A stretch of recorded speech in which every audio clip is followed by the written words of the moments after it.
చార్మినార్ పై ఎక్కిన ఓ వ్యక్తి తాసుగా సాహసపూరిత చర్యలకు పాల్పడ్డాడు. చార్మినార్ చివరి అంతస్తులో నిలబడి ప్రమాదకరమైన స్టంట్ చేశాడు. ఒక కిటికీ నుంచి మరో కిటికీని పట్టుకొని డేంజరస్ గా నడిచాడు. అతడు అలా సాహసం చేయడాన్ని ఎవరో వీడియో తీసి నెట్టింటా పెట్టారు. దాంతో ఆ వీడియో కాస్త వైరల్ అయింది. దీనిపై నెటిజన్లు ఆ వ్యక్తి ఇలా ప్రమాదకరంగా నడవడంపై ఆగ్రహం వ్యక్తం చేస్తున్నారు. అయితే అసలు ఆ వ్యక్తి ఎవరు? చివరి అంతస్తు వరకు వెళ్లేందుకు ఎవరు అనుమతి ఇచ్చారు? అలా ప్రమాదకరంగా నడవాల్సిన అవసరం ఏమొచ్చింది? ఇలా రకరకాల ప్రశ్నలు వెల్లువెత్తుతున్నాయి. కాగా ఈ ఘటన స్థానిక పోలీసుల దృష్టికి వెళ్లడంతో వారు స్పందించారు.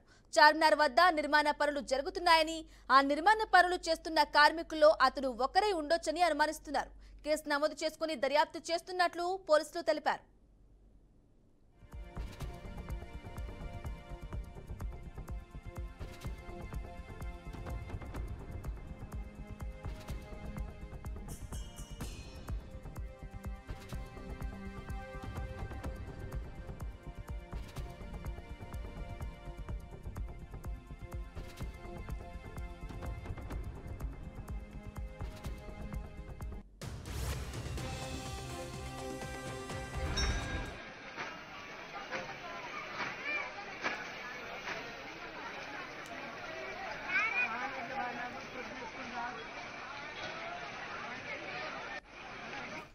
చార్మినార్ పై ఎక్కిన ఓ వ్యక్తి తాజాగా సాహసపూరిత చర్యలకు పాల్పడ్డాడు. చార్మినార్ చివరి అంతస్తులో నిలబడి ప్రమాదకరమైన స్టంట్ చేశాడు.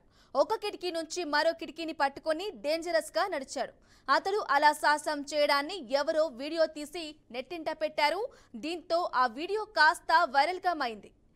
దీనిపై నెటిజన్లు ఆ వ్యక్తి ఇలా ప్రమాదకరంగా నడవడంపై ఆగ్రహం వ్యక్తం చేస్తున్నారు. అయితే అసలు ఆ వ్యక్తి ఎవరు? చివరి అంతస్తు వరకు వెళ్లేందుకు ఎవరు అనుమతి ఇచ్చారు? ఇలా ప్రమాదకరంగా నడవాల్సిన అవసరం ఏమొచ్చింది? ఇలా రకరకాల ప్రశ్నలు వెల్లువెత్తుతున్నాయి. కాగా ఈ ఘటన స్థానిక పోలీసుల దృష్టికి వెళ్లడంతో వారు స్పందించారు. చార్మినార్ వద్ద నిర్మాణ పనులు జరుగుతున్నాయని, ఆ నిర్మాణ పనులు చేస్తున్న కార్మికుల్లో అతడు ఒకరై ఉండొచ్చని అనుమానిస్తున్నారు. కేసు నమోదు చేసుకుని దర్యాప్తు చేస్తున్నట్లు పోలీసులు తెలిపారు.